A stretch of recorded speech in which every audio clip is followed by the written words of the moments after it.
Hey, welcome to United Opposition with Marshall and Scott. We're here talking about the halftime Super Bowl. I can't say that. The big game halftime event. Let's go.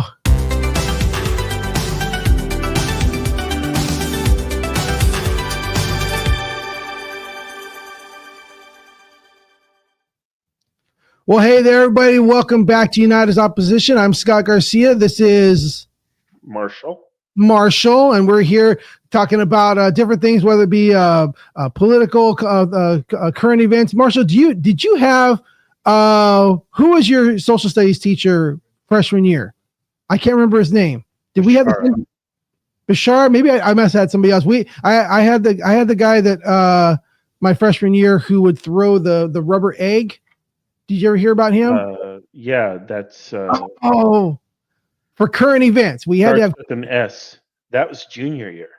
That was our junior or our senior year. I think that was our senior year. And he was our government teacher, and it was Mr. Schlegel. Maybe Schlegel. I just remember my freshman year, we had to do current events, and he had a rubber egg, or he had we didn't know it was a rubber called egg. The dog, because it was just foam. It was just foam at the time, and it was called the dog because it was misshapen. And he would throw it. He would bounce it off the desk, but then it would go some odd direction. He would do a tennis ball and bounce it, but then one time he threw an egg, and we thought it was a real egg, and we all freaked out. It turned out it was a rubber egg. But it was basically it was current events, and then he would throw the tennis ball or whatever it was he was throwing, and if you caught it, you'd throw it back to him. But if you missed it, if it hit your desk, or if you missed it, you had to read your current event. So that's us staying on current events and having those discussions and everything, and coming from opposite ends. Possibly opposite ends. I'm not sure about today. We'll see what talking about the Kendrick Lamar halftime show. And I say that name as though I know it. I had never heard of that name before the halftime show. And if we slip, technically we're not supposed to say, like, the company, the NFL actually has a copyright and a trademark on the word. And that's why commercials and stuff like that, they have to say the big game and stuff like that. So I don't know if we'll get flagged if we actually say the word out loud, but you know the game, it's super like a bowl of salsa or something like that. But you know, that's the game we're talking about in the halftime show of that game. And we're talking a little bit about that. But before we get started, I want to thank our sponsor, Freedom 2.0, Freedom Water. Freedom 2.0, you go to freedom20.com, order your water. And again, this is coming from my perspective. You're supporting a company that supports your same values. Although I think Marshall, you support the values of freedom. Yes, just maybe the same way. Yep. And so we're going to sponsoring 511 Media. So I want to make sure that I give my silent shout out. Refreshing Freedom 2.0 water. So I what were your thoughts on the halftime show? Well, first I need to confess, I kidnapped the dog senior year. You did what? I kidnapped Mr. Schlegel's dog. Put a ransom note in his teacher's box at school. I kidnapped the dog. I don't know. We've confessed on this show before. You and I had a whole plot going on with Mr. Love's class. Yep. That I think we confessed to a counterfeiting ring of love bucks. We did that and got away with it. Did that and got away with it. It was discovered about 3 days before graduation. He discovered that there was counterfeit, and we've been doing it almost the whole year, maybe half the year. Yeah, because it was a half-year class, but we had laundered them. That was genius. We had laundered the money. We had laundered it. We never used it ourselves. We always traded it and played. What's the game where they drop it and it flips and what was it? Odds and dollars and all that. Yeah. So as people should know, Scott and I are not normal human beings, and we did not have normal teenage experiences. We were really out there doing weird stuff and pushing limits, but in a rebellious yet not rebellious way, in a nerd kind of rebellious way. I determined that if I had not been raised with strong values by a Christian family, I probably would have been a really good criminal. Yeah, probably. Anyway, halftime show, because that's what we're here to talk about. I saw the halftime show. Were you watching the big game? Yes, I watched the whole event, and I didn't think I would have much interest in it, but watching one team just face crush another team so terribly was Was somehow captivating and yeah. exciting. I could, So I was like, "Oh, wow."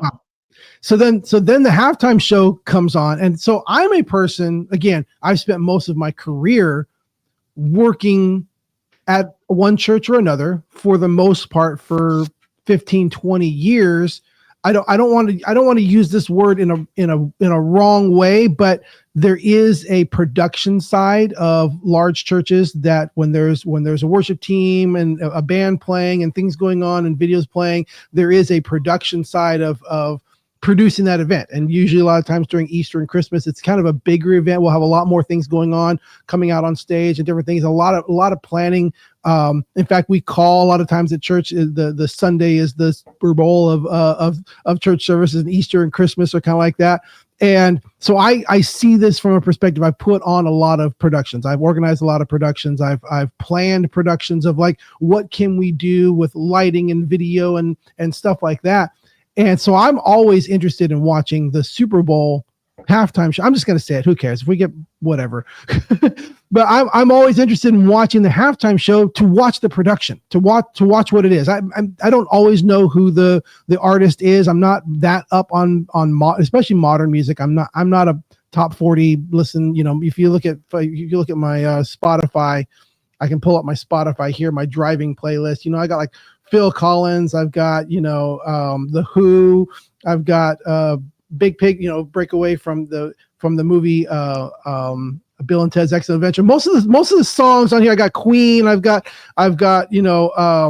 Deep Purple, I've got Blue Oyster Cult, U2. Just most of the time, it's music that has to do with that was played in a movie somewhere at some time. So I like listening to music all the time, but I'm not necessarily a top 40 person, so I don't always know who these artists are. Still a nerd. I'm still a nerd. Yes, absolutely. But hey, Oh, you heard that. Sorry. When we were young, it was being geeks was like looked down upon. If you were part of the AV club, you know what I mean? Like you were like, oh, it's a person from the AV club, or you're a band nerd or anything like that. Nowadays, geek culture is like, Big Bang Theory and How I Met Your Mother, and a lot of this has made geek culture popular. So now geek culture is almost pop culture. But like top 40 hip hop that's played in modern music, I'm not necessarily up on who the people are. A few years ago, they said the halftime show is The Weeknd. I'm like, The Weeknd, what the heck is that? And found out, oh, it's an artist. Sunday.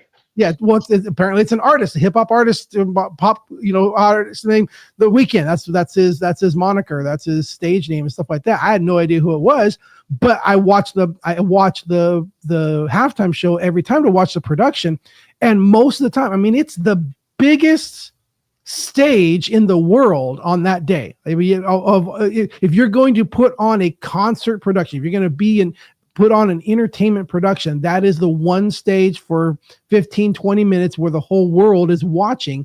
And I enjoy what those productions are and seeing what they can do. I knew one Rihanna song it's called Monster. It's the only song that I knew. But man, what they did that year with all those floating stages that was going up and down, and all the things they're doing, Katy Perry did, and had like these big old walking. It's like this huge thing to do on production. So I'm always looking to see what are they going to do on production. And I really struggled through this one because I'm like, wow, really it wasn't a good production. It was okay. There were some dancers and there were some lights, and but it was like from a production side, I was just kind of like, that was kind of didn't seem done very well. The mix that was coming through the TV didn't sound very good. It just, as far as quality of a production, I was like, it didn't seem like it was that great. And I started like going online to start seeing what people were thinking. And I'm just seeing all of this. That was the worst show ever. And then started cropping up that was the most amazing, best half. I'm like, wow, this one's really, really divisive, because I guess the message of the halftime show apparently was very significant. Mm-hmm. I don't know what that message was because of two things. One, I'm not familiar with the artist or their music. And two, the way it was presented I couldn't understand what was being said. It was a bad mix, and I couldn't understand what was being. It wasn't presented to someone who doesn't know what's going on. It wasn't presented in a way that says, here's what's going on. And so if there was a great message, I didn't get it from the performance. And I feel like that's a miss. I feel like that's a fail on the production. But I guess, I don't know if I've read up afterwards, because there's a lot of people saying this is the greatest thing ever. And I'm like, how are they getting that? And, if you didn't understand it, then, you just don't get it. It went over your head. You're a Neanderthal, like all this meaning and all this kind of stuff like that. And you just didn't get it. Just shows what kind of person it's like. It seems to be like this polarizing. And then there's the other side that is just like, that was just dumb. And I'm like, well, I don't think it was dumb on purpose. I just don't think I think the production failed the message. But what have you heard about the message, Marshall? What have you heard about what it's about? Did you get it? Did you understand it? Did it mean something to you in the moment? Well, I don't listen to a lot of hip hop, but I found it refreshing that this was a cultural expression that was delivered to a historically disenfranchised minority of our population. I felt that it was good that they were given this opportunity and this stage, collectively speaking, to this particular segment of, frankly, we take Black folks in America as servants, and they're there to entertain us. And that's not why Black folks exist. Why are you throwing me into that? I'm not. You said we. I'm saying that we collectively, especially white American population. So you're including me. Well, I'm including everybody, including myself. Non-Black folks tend to treat or subconsciously regard, because it's ingrained into our culture. It's part of our culture that Black folks exist to entertain us. Where is that ingrained in our culture? Well, I think a lot of people are not conscious of this. But the fact of the matter is, we have a very talented artist who was given a platform, and he utilized that platform to, frankly, speak truth to power and to speak to people within his own ethnicity, but also to all of us in a way. And it was done in a highly artistic and stylized, very poetic way, which is, in this case, is hip hop. And you're correct. A lot of people, especially in the moment, missed the message because our ears are not attuned to that kind of music. Wouldn't you consider that a failure of the production? No, absolutely not. Absolutely not. I think the fact that we're talking about it on this show shows that the production was a success. Here we are, 2.5 days later, and we are talking about it. And America is talking about it. And there are issues that were raised by the performance that we are talking about. And I think that's fantastic. In the moment, what I admired was the skill of the performance, and especially the dancers. And I remember remarking to everybody that they probably practiced that for hours on end and days on end. They all do it. The performers were phenomenal. Like, nobody missed a beat. Everybody was in sync. I just thought it was really, really cool. But that's common. That didn't stand out this year. There wasn't anything that stood out because it stood out for me. But there's they do those performances. Maybe we weren't distracted because they were all clothed and we could actually just focus on the performance. Maybe that's what it was. For me, the one performance that actually stood out to me, and again, it's from my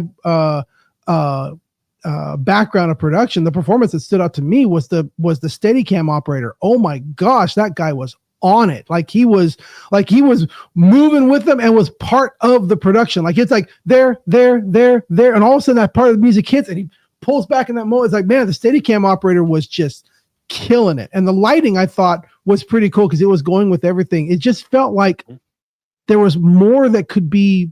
It felt like you have this huge stage and it felt like it looked like such a small, almost high school production. Like it seemed like. So what does Scott Garcia do different?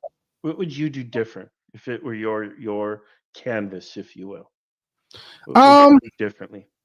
that's a good question. It felt like I really enjoyed like again, it's not the genre. I really enjoyed when what was it, a couple years ago at Los Angeles when they had, or maybe it was last year, I can't remember, but with Eminem, Dr. Dre, all these different hip hop performers from all over, but the whole place was used. They had these really amazing props, and they were up there, then they were here, then they were below that, then they were over here, then they moved this around. It felt like really utilized the entirety of and had variety. It felt like this year just felt like it was one flat stage with some steps at the beginning, and it just felt very uninteresting. And if they were going for plain and uninteresting, then I guess it worked. It just feels like there was a platform to really push the performance, and it didn't happen. Well, and I would argue the fact that we're talking about it 72 hours later suggests it did happen. It just didn't happen in the conventional sense, perhaps. Do you think that previous halftime shows sent some sort of a message or anything? Like if you had control of the narrative or the halftime show, what message would you send, or would you not send a message? Would it just be straight entertainment? We're just going to play some music and let everybody vibe together for 15 minutes. And what it is, and that's where I feel this was potentially well, I don't know a mistake, but why there's contention there, and it's going to go to my feelings on Christian movies. All right. My feelings on Christian movies. I may have explained this before, but as a pastor, as a lifelong Christian, but also as a fan of film and a filmmaker myself, I, for the most part, detest Christian movies. Usually Christian movies are not done with a high caliber of quality. They're just not produced very well. The writing is always on the nose because they're more concerned with the message than they are concerned with quality of entertainment. Mm-hmm. And the problem is that they write these things that are like, let's get the message out. And a lot of times it's at the sake of it's at the cost of good production. It's at the cost of good storytelling. We have to make sure we have to make sure we get the message across. So it's got to be on the nose. We got to make sure we say it, because most of the time these are, Christians are used to being in church, and the people who are writing these movies are a lot of times they're people who, like to deliver messages. So a lot of times the movie is a sermon. And that's not what I want to see. It's not what I go to a movie for. And the problem is most Christians, because they agree with the message, goes, oh my gosh, that was the greatest movie ever. Oh my gosh, it was so good. It's like, no, that movie sucked. I understand that you and I both agree with the message. I'm a Christian. You're a Christian. Not you, Marshall, but I'm saying these people, we agree with the message, but just delivering the message is not enough. You got to make a good movie. And most Christian movies are not good movies, and I don't enjoy watching them. I don't like seeing them. I don't find them entertaining. I don't find them very original. They have a great message, but just having a great message is not enough. And I used to think that this was an exclusive problem with Christians and with Christian movie making, but I have seen this now creep into modern storytelling, if you want to call it woke or whatever, whatever it's going to be, where everybody's trying to make a message. I remember watching the Marvel Captain America and the Winter Soldier, or with the new Captain America, and they get to the end of the eight episode season, and you literally have Captain America standing with the helicopter above him, shining a spotlight on him, surrounded by everybody, talking to them. We should be better I'm like, he's literally giving a sermon. Like that's what you've come to. You stop making a good movie. You stop entertaining. You stop what filmmaking is about. And you're just as bad as a bad Christian movie. And I feel that has seeped into our entertainment, our modern entertainment. It's like, we have to make a message, and we have to make sure the message is this, and we're going to say this message, and it's all about the messaging. It's like, no, it's about entertainment. Make a good movie first. And I feel like after hearing that there was a huge, deep message about this halftime show, I feel like, well, that was the problem. You spent so much time on your message that you didn't make something entertaining. And the halftime show at the Super Bowl is a moment of entertainment. If you're good at what you're doing, you can weave a message and still be entertaining. But if you're focusing only on the messaging, then I think that you're just preaching to the choir. You're just preaching to people who already agree with you, and the people who already agree with you are going to be like, yes, that was the greatest thing ever. And it's like, no, it sucked. Why don't you get better at delivering your message so it reaches more people? Right. So not every medium of art is going to appeal to everybody. There are people who like opera. There are people who like hip hop. There are people who like country and western. There are people who like watercolor. People who prefer oil painting. I've enjoyed impressionism and abstract art. There are people who don't like abstract art. They can't handle Picasso. Right, but I've addressed that. I've enjoyed previous halftime shows that were hip hop of the same. And not every message is for everybody, you know. No. And in fact, the message that people will take away from a bit of art is going to vary depending on the beholder. So, you know, you can write a poem or make a movie, and you will find that while you as the artist have a particular message or idea that you want to communicate, but you'll find that the audience will take different messages away from it, different experiences from it based on their experience and so on. And I think that's just how art works. If you are communicating, you are sending a message, and the goal of that message is to manipulate and control others, because that's what language is. And art is just another form of language. It's just a higher expression, if you will. When we're teaching film to young students, it's funny because I'm on the board of the Christian Youth Film Society, and we run the Christian Youth Film Festival, and then we run these camps to train kids how to tell stories, how to properly tell stories. Making movie makers is our thing, and I always tell them, I said, it's funny, you're going to be hearing this from a pastor from the Christian Youth Film Festival, but we're teaching you film is about lying to your audience. You have to understand that everything about entertainment is a lie. You are lying and manipulating to your audience from the whole basis that there is no motion in motion pictures. It's all still images. So from that point on, where you point your camera, what you do. So I agree, you are manipulating. It's your job to manipulate the audience to tell your story.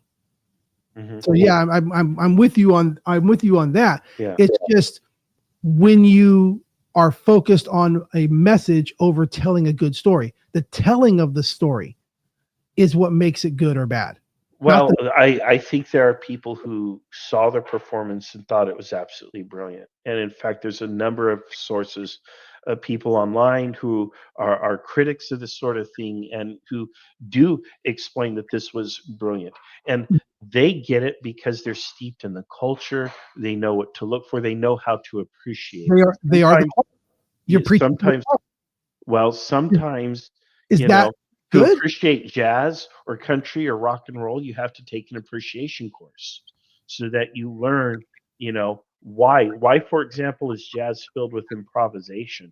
Why is it so chaotic sounding to the untrained ear?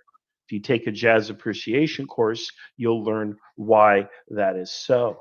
I'm not necessarily a fan of jazz, but there are a lot of people who are, and I have taken jazz appreciation. It's like, oh, okay, and it's the same thing with something like hip hop. If we took like a hip hop appreciation class, we would understand, and I think we would appreciate this, just like drinking wine. But again, right? That's not what this was. It's not about whether or not you appreciate hip hop. Literally, the meaning of it was all based on if you knew the backstories. You needed to know the backstories. What was going on between Drake and Lamar? What was going? Why was Serena Williams there? All of that, it has nothing to do with appreciating the genre. It's just simply, are you part of this in group? Do you know this backstory? Not every message is for you, and that's okay. Not every message is for me. Then I don't drink wine, but there's an incredible culture around wine. Wine has depth and flavor and variety. I understand that, but I don't appreciate it because I don't drink it, and that's right. But as the artist, you were asked to be on a stage that does appeal to everyone. You were Not asked. necessarily. You were asked. It's like, because I get it. I can understand a comedian saying, "I don't want to be defined by my comedy. I'm not just here to make you laugh." And I understand that. I appreciate the late '90s era when Jim Carrey started doing more serious films, started doing Truman Show and Sunshine of a Spotless Mind, and saying, "Hey, I can do more than just make you laugh." And I understand that. But if you're a comedian and you're known as a comedian, and you say, "I'm going to go put on a comedy show at this comedy location," and people show up to hear a comedy show, and you show up and say, "You know what? I'm here to do more than just make you laugh." I'm like, well, then why did you come to a comedy show? Why did you bill it as a comedy show? And why did you tell everybody to come to a comedy show if you want to make the point that it's not about comedy? Like that's the things. Like I understand the message, but you're coming to, and I understand not everybody's going to be on the same page, and not everybody's going to like the same thing. Not everybody wants to be entertained the same way. Right. But you were invited to a venue that is supposed to appeal to a large audience, and you said, "Well, nah, I don't need to." Well, who says it didn't appeal to a large audience? I think it did appeal to a large audience. And again, the people who had the power to decide who gets the stage and what they get to do on that stage, they made their decision. And this comes back full circle. Black folks do not exist to entertain us. If they choose to use the platform that is given to them to send a message that is important to them or to their culture, be part of your argument, their subgroup, that's okay. But why does that have to be part of your argument? Because we don't have if Kendrick Lamar had been a Caucasian performer, I don't think we'd be having this discussion. If anybody came on and did a subpar performance, we'd be having this discussion. I don't think the performance was subpar. I think it was brilliant. It was well done. It was very thoughtful. It was very deep, and people are still talking about it 72 hours later. I think it hit the mark. Do I appreciate hip hop on the level of the people to whom he was probably communicating? Absolutely not. There was a lot of it that went over my head in the moment. But I think it was a brilliant performance. In reading the critical reception, there was substance behind it, and that's okay. It's okay that it went over my head. That's okay. How many songs do people sing that we can't understand the lyrics? I mean, look at Nirvana. Smells Like Teen Spirit. I had to go get the liner notes to figure out what the lyrics were. But oh boy, that was an anthem of our generation. I mean, that song came on and the mosh pit started up and everybody went crazy. I'm old enough to remember. The what is it, 2003, 2004 halftime show with Rolling Stones, and that was an awful. Like that was a agreed upon. Wow, that was not a good performance, and they weren't black, and everybody said, "Wow, that was not a good performance." I don't remember that. And it is possible that a show can be run that doesn't impress the majority of people. That's okay. All right, that is what it is. But I don't think Lamar's purpose was simply to entertain. It was to communicate a message in a medium where he is a master to an audience that is plugged into that culture and attuned to that message. And I think that's okay. It wasn't that it was objectively somehow bad. I think that he was communicating to a narrower audience. He wasn't communicating to everyone in a way he was, but you have to understand not everybody is attuned to hip hop culture and is going to receive the message. And that's why we're having these discussions, because there's a lot of people who felt left out, but that's okay. Going back to the analogy of the comedian, that's where I'm like, but you were invited to a venue to entertain. If you didn't want to entertain, then say no to the venue. My team didn't make it to the Super Bowl. I'm a 49ers fan, but I still watched and enjoyed the Super Bowl. I'm not a big listener of hip hop, but I still appreciated and enjoyed the performance. To me, my biggest thing was, wow, look at the performers. They're so good. They're so talented. They're moving in perfect unison. I was impressed by that somehow. I just feel and I think it's okay. It's okay that some things are not for us. But I think, but again, the disingenuousness to say, I'm going to accept the role of an entertainer and then come and tell you why being an entertainer, why you want an entertainer is bad. Don't you think there's a little bit disingenuous about that? No, he was given a stage and a platform to do his art, and he did his art. And that's okay. It's just like if you have a wall in town somewhere, and you hire a person who does murals to paint a mural, and you give them carte blanche to paint whatever they want. Well, you might get Diego Rivera or Frida Kahlo style art. You might get something completely different. They might do a landscape. They might do something with a powerful underlying message, but that's their canvas, and that's the artist doing what they do, and that's okay. It's okay. That's why I have iTunes, man. Now again, and I could say it this way, but they don't actually get paid for the performance, so you can't really say I paid you for a certain performance and you delivered a different performance, because they don't actually get paid for the performance. So I guess I don't know how that works. I guess there's an argument there. But yeah, I feel like it's just it feels disingenuous, because it's real easy to say, I'm going to come on and tell you, oh, you expected me to entertain you. Well, I'm not here to entertain you. And if you feel upset that I didn't entertain you, that just proves my point. It's like, well, that's kind of a self-fulfilling prophecy. You made that happen. You didn't tell that story. You manipulated people to make that happen. You disingenuously showed up to say, I'm going to do this, and I'm going to do something different. And don't you feel stupid for expecting that? I feel that's disingenuous. Yeah, my only disappointment with the whole thing is that the left shark didn't come back. To me, that's the epitome right there, the left shark, Katy Perry's left shark. But anyway. But no, I think it's fine. I think it's fantastic. It was just a halftime show. I think I don't have an issue with it. I don't have an exception with it. And it's like you go to the ice cream place and you want mint chocolate chip, and they don't have mint chocolate chip. Well, it's only a preference. I'll take chocolate, or I'll take strawberry. It's okay. Again, that's why I have iTunes. I don't like the music in the halftime show. I can play my iTunes. It's all good. Life goes on. Well, this has been United Opposition with Marshall and Scott. Tune in each week as we take on conversations like this, and we hope to you can join in at any time. Leave us some messages and comment on things, and we can bring those up. But Marshall, thank you for joining me again today for this discussion. We'll see everybody next week. God bless. See you soon. Thanks, Scott. Bye-bye.